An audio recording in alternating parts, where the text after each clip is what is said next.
नमस्कार मित्रों, मैं अतुल आप सभी का आपके online YouTube channel learn with focus पे बहुत बहुत स्वागत करता हूं। मित्रों, हमारी ग्रामीण प्रवेश की जो श्रृंखला चल रही है, इसको हम लोग ग्राम विकास समाज भी कहते हैं। उसमें ये आपका 16वां या 17वां वीडियो है। इसके पहले के जो वीडियोज हैं वो आपको हमारे प्लेलिस्ट में मिल जाएंगे। यदि आपने अभी तक प्लेलिस्ट पे नहीं विजिट किया है तो आपको हमारे चैनल पे ही प्लेलिस्ट मिल जाएगी। इसके अतिरिक्त हमारे यूट्यूब चैनल क्या कहते हैं, लर्न विद फोकस नाम से एक टेलीग्राम चैनल भी है, तो वहां से भी जाके आप चीजों को देख सकते हैं। तो सबसे पहले आप हम लोग लेखपाल के कार्य देखेंगे, लेकिन उससे पहले थोड़ा सा हम लोग लेखपाल के बारे में, लेखपाल के संबंध में कुछ और महत्वपूर्ण जानकारी को देखेंगे। जैसे कभी कभी पूछ लिया जा सकता है, बताइए कि जो लेखपाल है इसको पहले हम लोग क्या कहते थे। तो लेखपाल जो शब्द है वास्तव में पहले हम लोग इसको पटवारी शब्द के नाम से जाना करते हैं। आप अभी भी राजस्थान में देखेंगे तो वहां पर देखिए लेखपाल की परीक्षा ना होके वो लोग क्या लिखते हैं, पटवारी की परीक्षा। तो सबसे पहले हम लोग लेखपाल को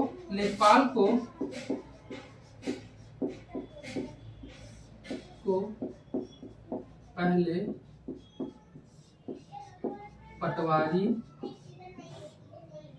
नाम से जानते।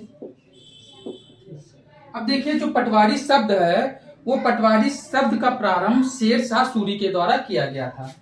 पटवारी शब्द का प्रारंभ शेरशाह सूरी के द्वारा किया गया था। अब देखिए जैसे आप जानते हैं कि हम लोग की परीक्षा वो लेखपाल की परीक्षा है, तो इसलिए लेखपाल के संबंध में जितनी भी एडिशनल जानकारी है वो एडिशनल जानकारी हमको जरूरी है। देखिए लेखपाल से संबंधित जो कार्य होते हैं उसका ये लेक्चर नंबर 2 है।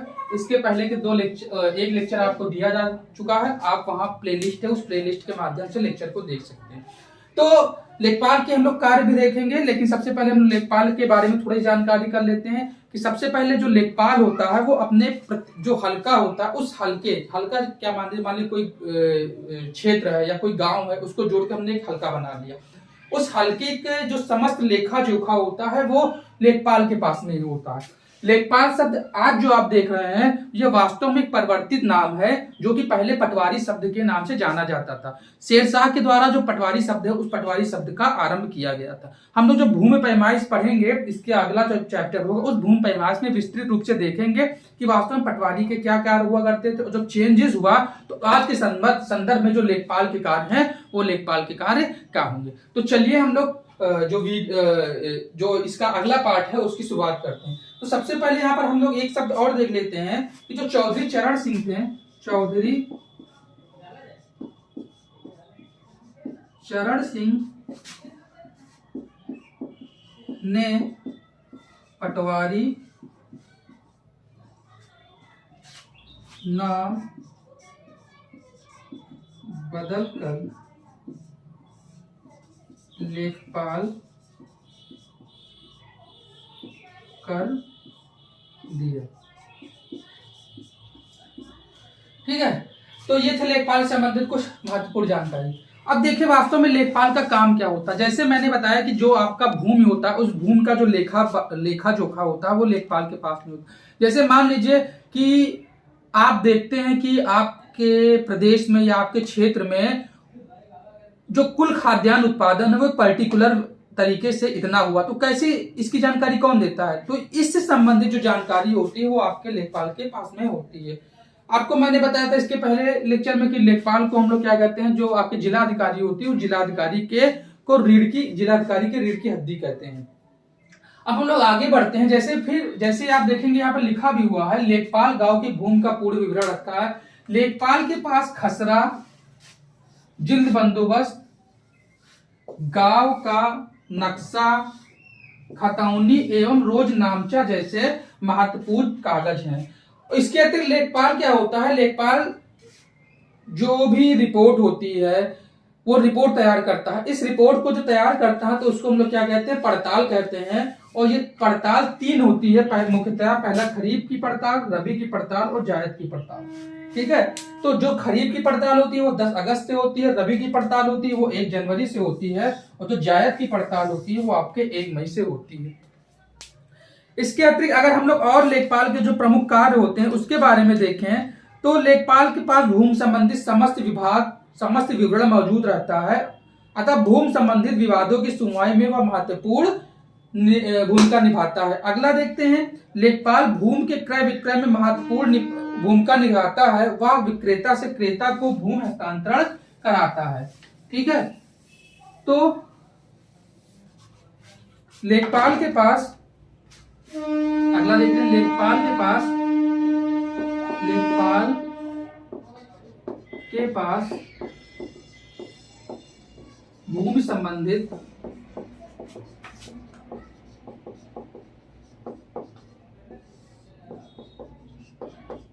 ब्यौरा होता है। अगला है, यह जमीन हस्तांतरण की प्रक्रिया में महत्वपूर्ण भूमिका निभाता है। ठीक है, अगला हम लोग बात करते हैं, लेखपाल के पास संपूर्ण गांव का नक्शा होता है जिसमें वह नियमित रूप से बदलाव करता है। लेखपाल के पास समस्त भूमि का नक्शा होता। ठीक है, और कहने को तो बहुत कार्य हैं लेकिन ये लेखपाल की कुछ महत्वपूर्ण काम है। इसके आगे जब हम लोग बढ़ेंगे तो हम लोगों ने जैसे अभी हमने देखा था कि इसके पास जो खसरा होती है, खतौनी होती है, जो रोजनामचा होती है, इसके अतिरिक्त जो बहुत से ऐसे कागजात होते हैं जिसको यह मेंटेन करके रखता है, तो उसके बारे में चर्चा करेंगे। क्योंकि जो खसरा है, खतौनी है, इस तरह की जो लेखपाल होते हैं उनके पास खसरा होता है, खतौनी होता है।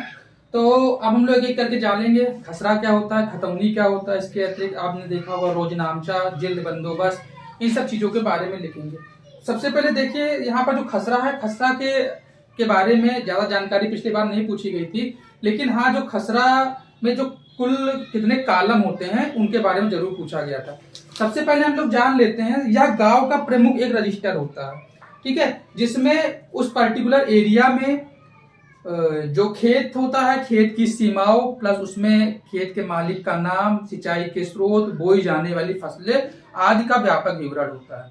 ठीक है, आप देखेंगे खसरा क्या होता है। जैसे मान लीजिए आप कभी जमीन लेके जाते होंगे तो देखते होंगे खसरा संख्या, उस खसरा संख्या में देखते हैं, आपको पता लग जाता है कि इस खसरा संख्या में इसका मालिक ये है, इसके मालिक के बाद में ये जो जमीन है उसमें मतलब कितने लोगों को बांटी गई है। ठीक है, उसके बाप दादा इत्यादि का नाम होता है। तो ये क्या होता है, यह गांव का प्रमुख रजिस्टर होता है। यह प्रमुख रजिस्टर होता है। ठीक है, फिर से बता देते हैं, यह गांव का प्रमुख रजिस्टर होता है। इसमें गांव के लिए अलग अलग रजिस्टर बनाया जाता है, मतलब कहने के मतलब प्रत्येक गांव के लिए अलग रजिस्टर होता है। खसरा में खेत की सीमाओं में होने वाले परिवर्तन को भी नियमित रूप से दर्शाया जाता है। खसरा में खेतों का क्षेत्रफल, जोत के मालिकों का नाम, सिंचाई के स्रोत तथा बोई जाने वाली जो फसलें होते हैं उनका व्यापक विवरण होता है। यानी खेतों का क्षेत्रफल, खेत का क्षेत्रफल,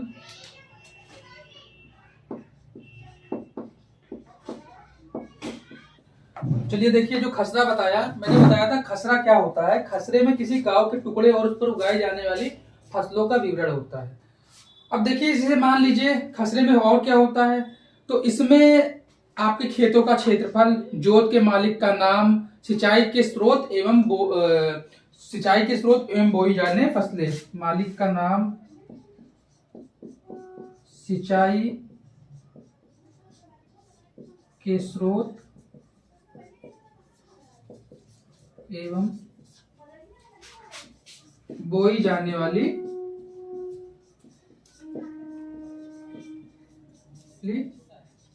फसलें। ठीक है, जैसे मान लीजिए आपका ये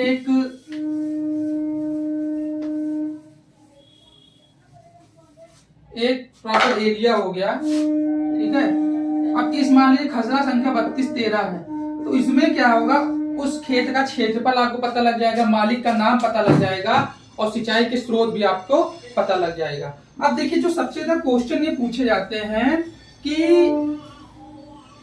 खसरा में कितने खाने होते हैं। ठीक है, तो जो खसरा में आप देखेंगे वो आपके 21 या 22 खाने मिलेंगे, लेकिन अभी जो कंप्यूटरीकृत हुआ है उसमें क्या कहते हैं 46 खाने होते हैं। कंप्यूटरीकृत होने के बाद की स्थिति है। अब थोड़ा सा पहले इसको हम लोग इसको यहीं पर रोक देते हैं। एक इंपॉर्टेंट चीजें हैं, हम लोग उसको देख लेंगे। सबसे पहले कभी कभी क्वेश्चन पूछ लिया जाता है कि बताइए जो फसली वर्ष होता है वो फसली वर्ष कब से कब का माना जाता है।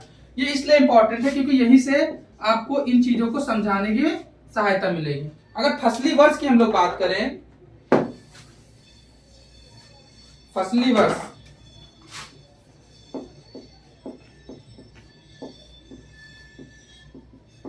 ठीक है, जैसे आपको मालूम होगा हम लोग वित्तीय वर्ष की शुरुआत करते हैं, उसी प्रकार जो फसली वर्ष होता है इसकी शुरुआत 1 जुलाई से लेकर 30 जून 1 जुलाई से 30 जून के बीच में जो फसली वर्ष होता है वो होता है। अब देखिए अगर करंट में बात करते हैं तो करंट में उत्तर प्रदेश में कौन सा फसली वर्ष चल रहा है। यदि इसकी बात करें तो अभी देखिए जो 1 जुलाई 2021 के बाद की स्थिति है, तो इस समय 24वां फसली वर्ष चल रहा है। अब देखिए इसको मैं इसलिए समझा रहा हूं क्योंकि इससे जो क्या होता है आपके क्वेश्चन बनेंगे, और आपका जो उत्तर प्रदेश है उसमें 24वां फसली वर्ष चल रहा है। ठीक है, फसली वर्ष हमने जा रहा 1 जुलाई से 30 जून के बीच में होता है। तो देखिए हम लोग खसरा और खतौनी होता है, उसमें अगर संख्या की बात करें तो आप देखेंगे खसरा, तो अगर हम बात करते हैं 1 जुलाई 2020 के पहले और 1 जुलाई 2020 के बाद पहले, तो देखिए इसके पहले की बात करते, देखिए ये क्या है 2429वां फसली वर्ष है, लेकिन 2428 के बाद से परिवर्तन हुआ है। तो इस संदर्भ में अगर बात करते हैं तो इससे पहले क्या हुआ करता था, अगर आप देखेंगे तो आपको कुल टोटल 21 और जो 22 खाने देखने को मिलेंगे। हालांकि जो उसके पहले लेटेस्ट था उसमें 21 खाने थे, क्या जो 22 खाने होते हैं वो आपको देखने को मिलेंगे।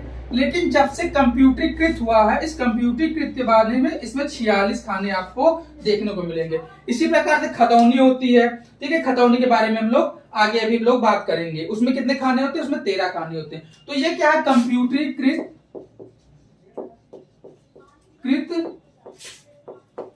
होने के, ठीक है, ये पहले की स्थिति है, ये बाद की स्थिति है। तो कुल मिलाकर अगर अभी बात किया जाता है तो करंट में आप देख रहे हैं कि हर चीज का डिजिटलाइजेशन हो रहा है, और डिजिटलाइजेशन होने के फलस्वरूप जो खसरा है उस खसरे में आपके 46 खाने टोटल है। अब देखिए अब खसरा क्या होता है, यह अधिकार अभिलेख नहीं होता है। हाँ, एक चीज और देख लीजिए कि जब ये खसरा में जब कंप्यूटरीकृत हुआ है तो इसका जो आरसी प्रपत्र क्रमांक 4 का है, यानी कंप्यूटरीकृत होने के पहले 4 था और अभी क्या है 4 क्या का है, जो इसकी स्थिति 1 जुलाई 2020 के बाद में है।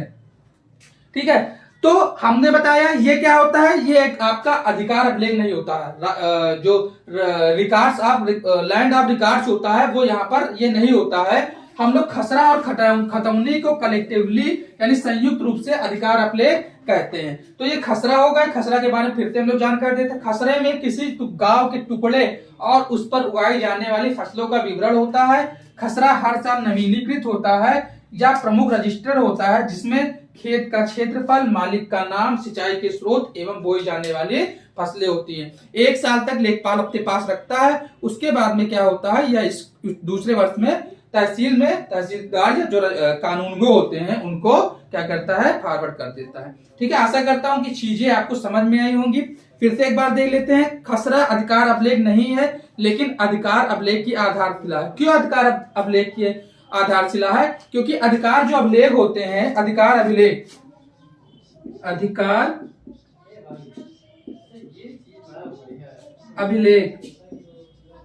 इसमें क्या है, खसरा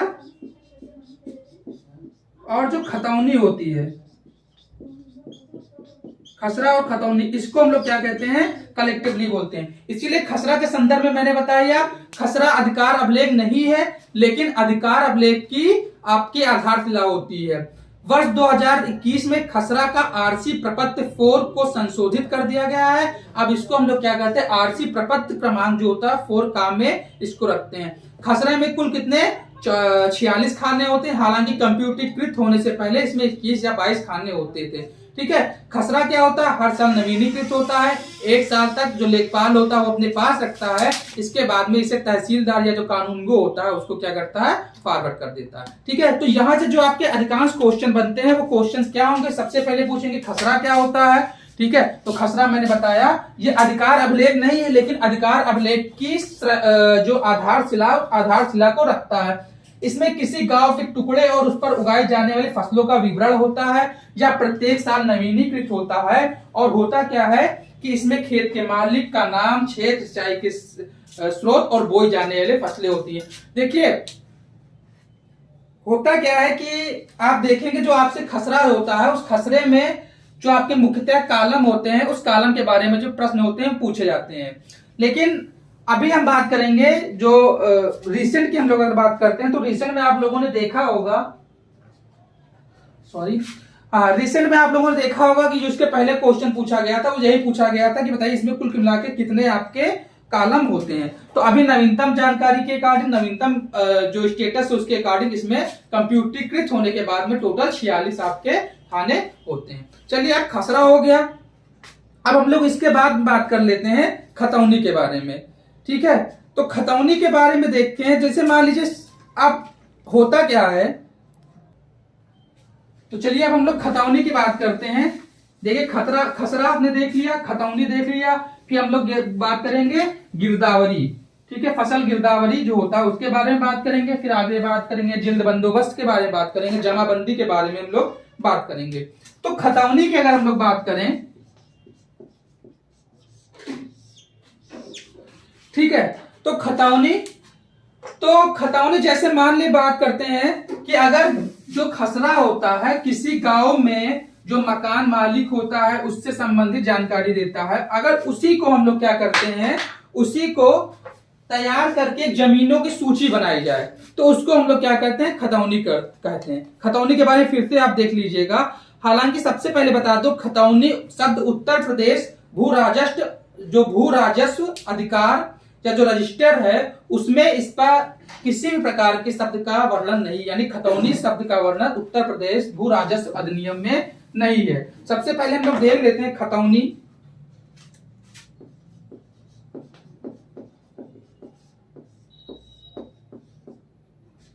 ठीक है, इसका विवरण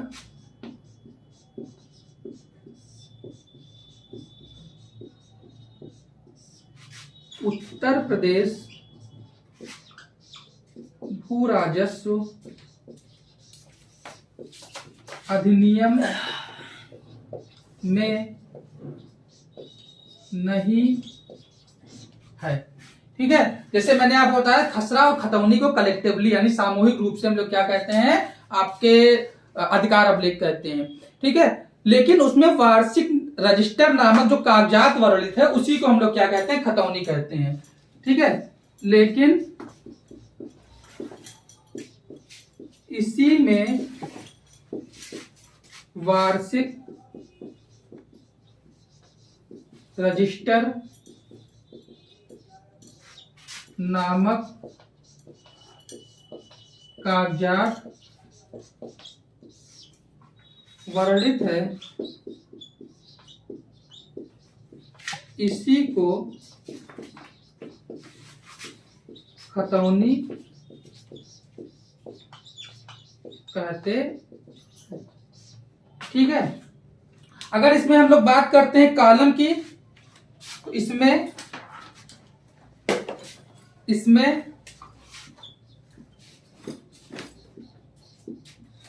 13 कॉलम होते हैं।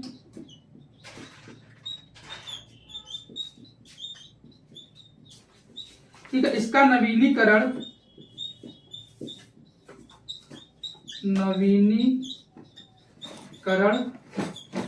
प्रत्येक 6 वर्ष पर होता है। ठीक है। ये थी आपकी पूरी जानकारी। हम लोग देखते हैं फिर से खतौनी के बारे में। अगर हम लोग बात करेंगे तो खतौनी में क्या होता है। खतौनी में जैसे मैंने बताया कि अगर किसी गांव के खसरे का प्रयोग करके किसी एक व्यक्ति या परिवार की जमीनों की सूची बनाई जाए तो उसे हम लोग खतौनी कहते हैं। जैसे मान लीजिए कि गांव है, गांव में मान लीजिए एक खसरा ये है, दूसरा खसरा ये है, तीसरा खसरा ये है, चौथा खसरा, तो इसको एक सामूहिक रूप से हम लोग क्या करेंगे, एक सूची बनाते हैं, तो इसको हम लोग खतौनी कहते हैं। फिर उसके बाद होता है, हालांकि देखिए इसका विवरण उत्तर प्रदेश भू राजस्व अधिनियम में नहीं है, लेकिन इसी में एक वार्षिक रजिस्टर नामक जो कागजात है उसका वर्णन है, इसी को खतौनी कहते हैं। जैसे आप बात करेंगे वार्षिक वित्तीय विवरण, हम लोग बजट की बात करते हैं तो भारतीय संविधान में कहीं पर बजट का उल्लेख नहीं है, वार्षिक वित्तीय विवरण लिखा हुआ। ठीक उसी प्रकार से इसमें क्या लिखा गया कि वार्षिक रजिस्टर होगा, जो कि हम लोग जिसको हम लोग ओरली रूप से क्या कहते हैं या मौखिक रूप से खतौनी कहते हैं, जो आपकी प्रचलित है। ठीक है। फिर इसमें हमने देखा इसमें 13 कॉलम होते हैं और जो इसका नवीनीकरण होता है वो प्रत्येक 6 वर्ष में होता है। ठीक है। अब देखिए एक अगला शब्द जमाबंदी।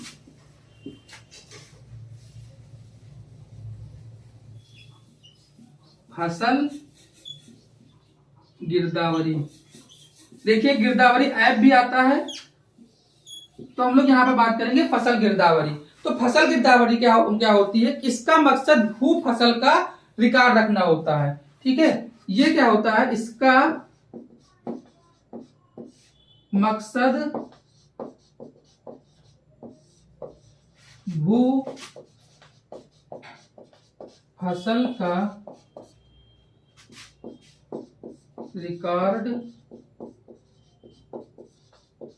होता है। ठीक है। अब देखिए लेखपाल के द्वारा साल भर में 2 बार किया जाता है। ठीक है। चलिए अब हम लोग क्या करते हैं, हम लोग जमाबंदी के बारे में देख लेते हैं। जैसे मैंने आपको खतौनी बताया, इसी प्रकार जमाबंदी होता है। अब जमाबंदी में क्या होता है, पहले हम इसको थोड़ा सा परिभाषा के माध्यम से समझ लेते हैं। किसान के स्वामित्व की समस्त भूमि का विवरण एक रजिस्टर में एक ही स्थान पर एक खाते के रूप में लिखा जाता है, जिसे जमाबंदी कहते हैं। और इसकी जो एक प्रति होती है वो तहसील में रहती है। ठीक है। जमाबंदी से रिलेटेड पिछले बार क्वेश्चन भी पूछा गया कि जमाबंदी की कितनी प्रति होती है, तो आप जमाबंदी की 2 प्रति होती है, एक लेखपाल के पास में होती है और एक तहसील कार्यालय में होती है। होता क्या है कि इसमें किसान के स्वामित्व की समस्त भूमि का विवरण एक रजिस्टर में एक ही स्थान पर एक खाते के रूप में लिखा जाता है। ठीक है। हम लोग देख लेते जमाबंदी। ठीक है। इसमें क्या होता है, एक रजिस्टर में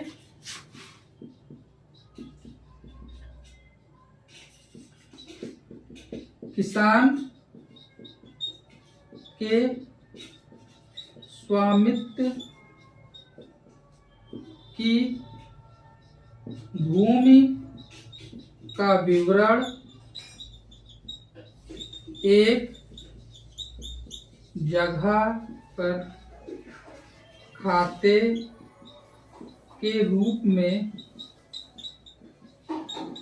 होता है। ठीक है। इसकी कुल कितनी प्रतियां होती है, इसकी 2 प्रतियां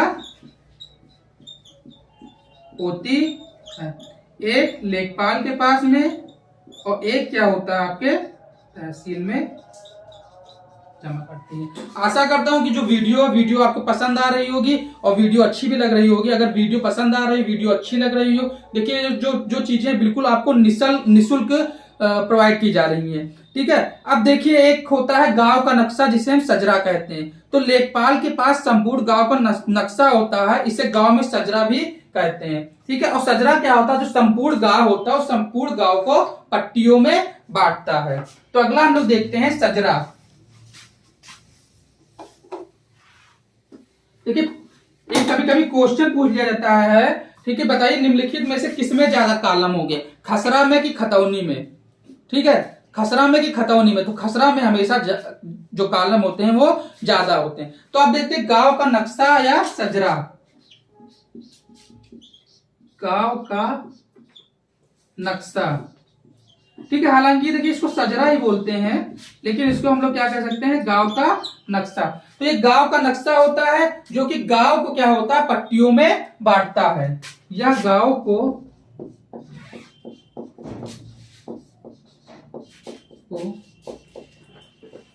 पट्टियों में बांटता। अगला अगर हम लोग बात करते हैं खतौनी, रोजनामचा। देखिए रोजनामचा जैसे आप लोग दैनंदिनी बोलते हैं, जिसको हम लोग इंग्लिश में डायरी कहते हैं, इसी प्रकार से रोजनामचा होता है। तो हम लोग देखते हैं रोजनामचा,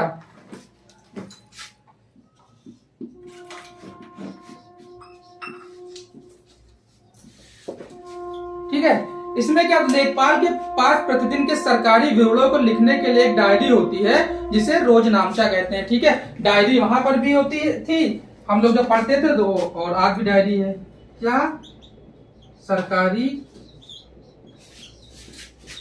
कार्यों को लिखने की एक डायरी होती, ठीक है। तो ये थे आज कुछ आपके इंपॉर्टेंट टॉपिक, जिसके अंतर्गत हमने बताया क्या था आपको, पहले बताया लेखपाल क्या होते हैं। लेखपाल, सबसे पहले लेखपाल जो शब्द है वह पहले पटवारी शब्द के नाम से जाना जाता था। शेर शाह सूरी के समय में जो लेखपाल शब्द, जो पटवारी शब्द है, उस पटवारी शब्द का आरंभ किया गया था। फिर चौधरी चरण सिंह के समय में जो पटवारी शब्द था, ये पटवारी शब्द लेखपाल के रूप में इसका परिवर्तन हो गया। लेखपाल के कार्य के बारे में देखा कि लेखपाल क्या होता है, एक जो क्षेत्र होता है जिसको हल्का कहते हैं, उस हल्के का एक हिसाब से समझिए जो भी वहां पर जितनी भी चीजें होती हैं उसका पूरा ब्यौरा रखता है, ठीक है। फिर उसके बाद हम लोग खसरा देखा, खतौनी देखा, फसल गिरदावरी देखा, सजरा देखा, रोजनामचा देखा। तो ये बहुत महत्वपूर्ण टर्म है, यहीं से आपके ज्यादा से ज्यादा आपके क्वेश्चन पूछे जाएंगे, ठीक है। तो आशा करता हूं ये वीडियो आपको अच्छी लगी होगी। वीडियो को हम लोग ज्यादा लंबा नहीं करते हैं, इस वीडियो को यहीं पे समाप्त करते हैं। यदि आप चैनल पे फर्स्ट टाइम विजिट कर रहे हो तो चैनल को सब्सक्राइब कर दीजिए, और वीडियो अच्छी लगी तो वीडियो को लाइक कर दीजिए, अपने इष्ट मित्रों में शेयर कर दीजिए, जिससे कि हमको मोटिवेशन मिलता रहे और आपके लिए हम प्रतिदिन ऐसी नई वीडियो लेके उपस्थित रहें, ठीक है। ये अभी खत्म नहीं हुआ, इसमें अभी 2-4 लेक्चर लगेंगे, क्योंकि भूमि पैमाइश देखेंगे। इस भूमि पैमाइश के देखने के बाद में फिर हम लोग जो भारत की कृषि अर्थव्यवस्था, उस कृषि अर्थव्यवस्था को भी देखेंगे, ठीक है। तब तक के लिए धन्यवाद, मिलते हैं नेक्स्ट वीडियो में। जय हिंद।